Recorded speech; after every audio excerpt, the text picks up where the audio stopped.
Então, olha lá, vamos finalizar com o vocativo, muito fácil. Vocativo não pertence à estrutura sintática da frase, não se liga a nenhum termo. Então, o vocativo não pertence ao sujeito e não pertence ao predicado. Ele é sozinho, pode estar no meio do sujeito com o predicado, pode dividir o predicado ao meio, mas ele não está dentro, tá? O que é vocativo, professor? É um chamamento. Não se esqueça, é um chamamento mesmo da linguagem. Ei, fulano, ciclano, né? A gente faz muito em casa. Mãe, ô mãe, mãe, isso tudo é vocativo. Ô Pedro, pega, Pedro, que saco. Vocês fazem chamamento a todo momento, toda hora. Então, esse chamamento mesmo, tá? Essa referência a essa pessoa, ou a um lugar, tá? Por exemplo, mar salgado, né? Quanto de seu sal são de Portugal, sei lá, tem um poema assim. Mas mar salgado, né?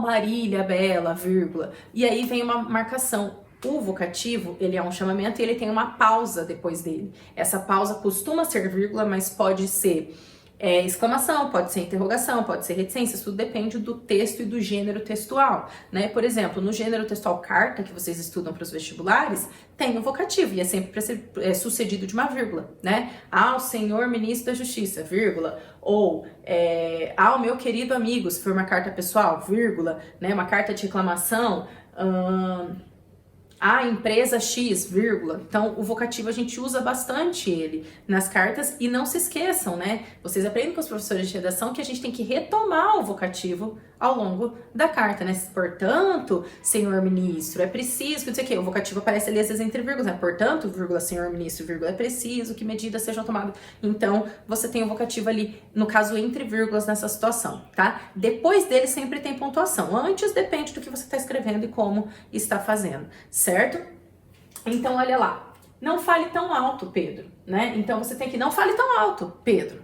Você podia inverter. Pedro, não fale tão alto. Você podia falar, não fale, Pedro, tão alto, tá? Então, tudo depende da ideia. Então, você tem um verbo, esse verbo está no imperativo, portanto, é sujeito oculto, né? Porque fale é a ordem para a terceira pessoa do singular, certo? O predicado é tudo isso. Você pode fazer toda a análise. Quem fala, fala, né? Nesse caso aqui, quem fala, fala de que modo? Alto. Então, isso daqui é um adjunto adverbial de modo, é um adjetivo funcionando como adjunto adverbial de modo, né? E aí o não é advérbio de negação, o tão é advérbio de intensidade, tudo é adjunto adverbial. Mas não me interessa isso. O que eu quero que vocês entendam é que o Pedro tá ali, né? Ele é um chamamento. Não fale tão alto, Pedro, né? Na linguagem falada, a gente faz essa pausa, né? Pedro, não fale tão alto. Não fale tão alto, né, Pedro? Né? Não fale tão alto, Pedro. Eu já pirando aqui nas possibilidades. Eu coloquei exclamação. Mas ao invés de exclamação, podia ter sido ponto final, podia ter sido reticências, Pedro, né? Sei lá, tá, gente? É questão de estilo.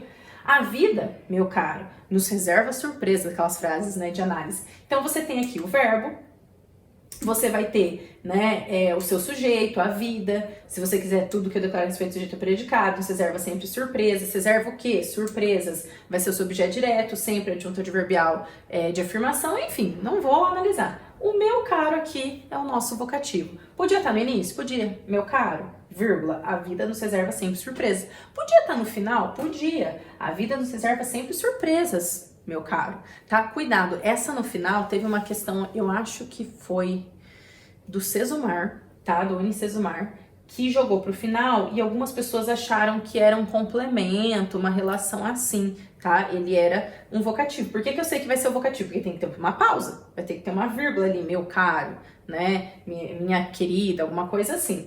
Um outro exemplo, ó, no início, coloquei aqui no final, no meio e no início. Senhor ministro, vírgula, queremos um posicionamento, né? Então, você está fazendo esse chamamento. Você vai ter o seu verbo, né? Você tem o predicado, um posicionamento é o adjunto, é o objeto direto, não vai entrar, mas senhor ministro. Então, nós temos os nossos vocativos, é esse chamamento, tá? É natural que ele apareça em certos gêneros, por exemplo, narrativa, se tiver diálogo, geralmente existe, né, esses vocativos, ou diálogo no pensamento, né, nos tipos de discurso direto, indireto livre.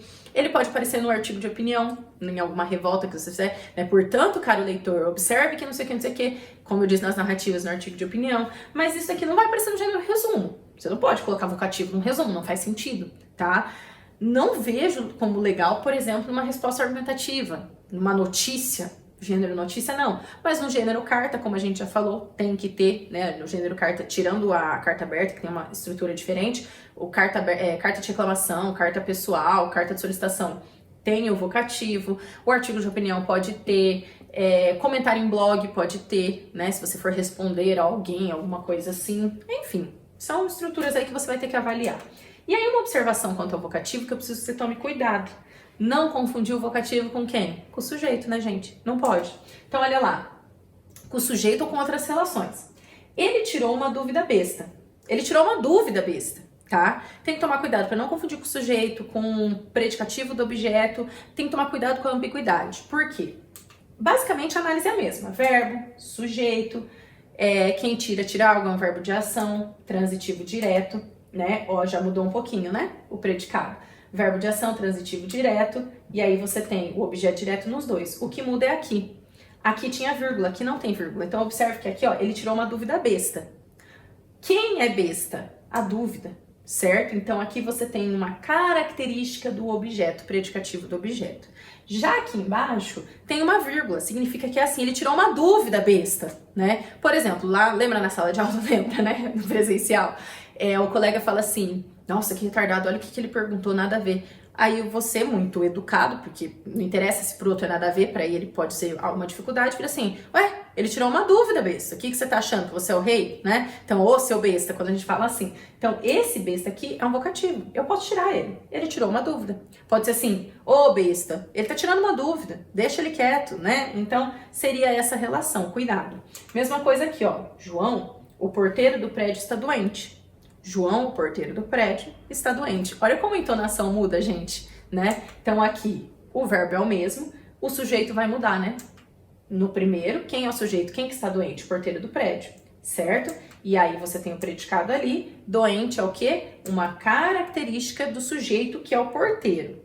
Na segunda oração, e aqui é o vocativo, na segunda, quem está doente é o João, certo? E o João, né, então característica do sujeito, e o João, quem que é o João? O João está doente, quem? Mãe, pai, que João? Ué, o porteiro do prédio. Aqui eu estou explicando que o João é o porteiro do prédio, aqui é aposto explicativo. Então aqui a leitura é assim, João, o porteiro do prédio está doente, né? Tipo, vai lá ajudar, então, João, né? O porteiro do prédio está doente, não fica falando assim. Então aqui eu chamei, eu tô chamando a atenção, eu tô falando com o João. Aqui o João é uma pessoa com quem eu estou falando e aqui o porteiro do prédio é outra pessoa. Aqui o João, de quem eu estou falando, que está doente, tem por característica ser porteiro do prédio. Teve uma questão, eu sempre esqueço de onde que foi, que eles falavam assim, era um texto sobre, até lembrava a Tropa de Elite, era o ministro das Relações Exteriores, Ricardo Amorim, falava assim, Amorim, vírgula, pede para sair. Aí a questão falava que se perguntava se retirar da vírgula muda o sentido e a classificação sintática, assim, Amorim, vírgula, pede para sair, é uma ordem, Amorim, pede para sair. Então, Amorim é o vocativo, pede para sair, uma afirmação, uma ordem, né? Uma frase no imperativo. Quando você tira a vírgula, você diria Amorim pede para sair. E aí significa que Amorim tomou a atitude de pedir para sair. Ele é o sujeito e aí você tem uma afirmação, tá? Então, existe mudança sim. Tranquilo até aqui, pessoal? Terminamos, glória a Deus. E aí, né, pra gente encerrar tudo isso, eu sei que é muito elemento, muito sujeito, objeto direto, aposto, vocativo, eu sei que tem gente que não suporta gramática, então, né, tipo, tá assim, ai meu Deus. Você pode falar assim, por que eu preciso saber tudo isso? Por vários motivos, não vou entrar aqui agora, mas pra fazer uma regência, crase, vírgula, ok. Pode ser que não mude muito sua vida, seja só para ser aprovado conteudamente em um vestibular, mas queria trazer para vocês aqui uma música que eu gosto bastante. E aí eu vou falar, serve isso daqui para interpretar essa música. Eu não sei se você já ouviu falar da banda Teatro Mágico. Gosto bastante. Eu não vou colocar a música aqui, tá, gente? Mas a banda Teatro Mágico tem uma música que relaciona esses termos. Isso é genial. E eu não sei vocês, quando eu vejo coisas geniais, eu falo, meu Deus, eu sou uma anta, porque eu não saberia fazer isso. Eu me sinto, né? É muito bom quando a gente lê, se informa e fala, cara, quanta coisa bacana tem por aí. Então eu trouxe um trechinho aqui pra vocês. Olha o título. O que a gente estava estudando aqui? Sintaxe do período simples, tá? Sintaxe. Mas eu posso ler isso de duas formas. Sintaxe à vontade. Sintaxe é gramática à vontade, do âmbito sintático.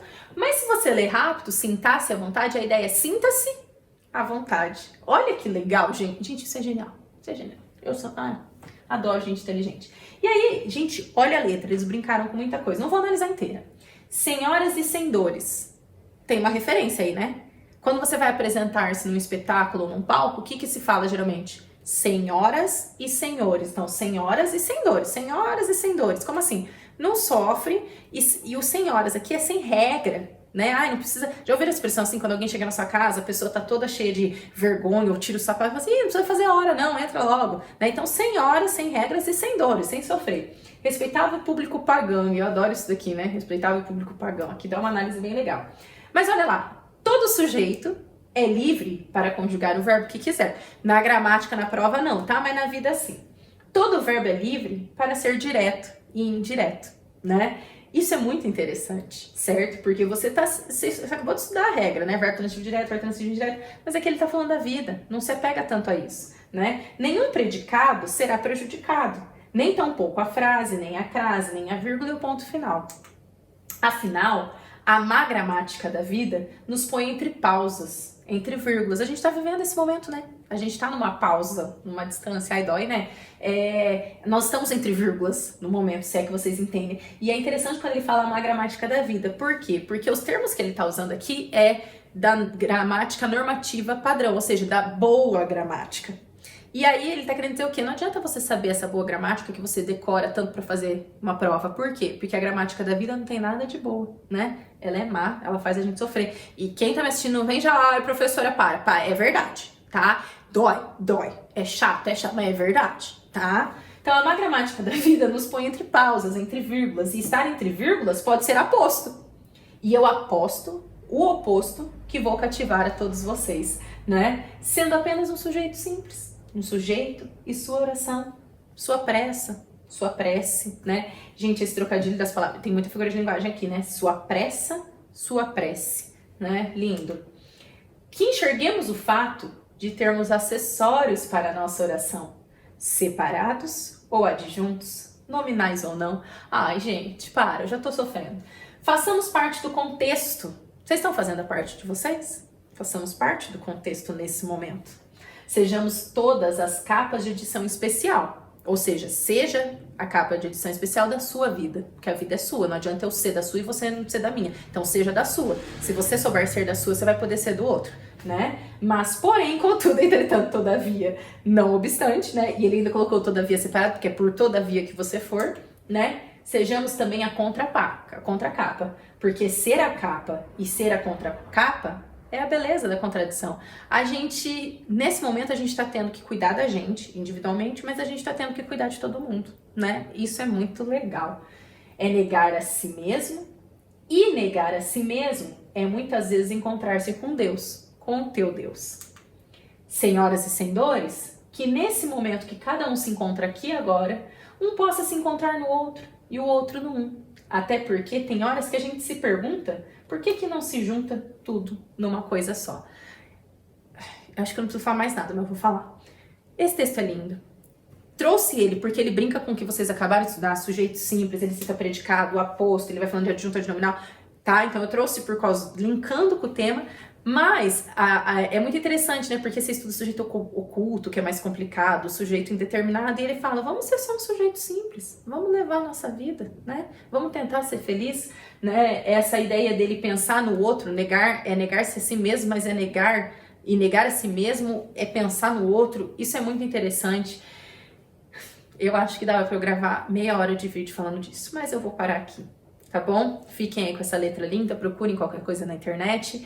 Sejam um pouco felizes dentro dessa tormenta que a gente está vivendo, tá bom, gente? Como sempre, alguns links para vocês e até a nossa próxima aula. Até mais!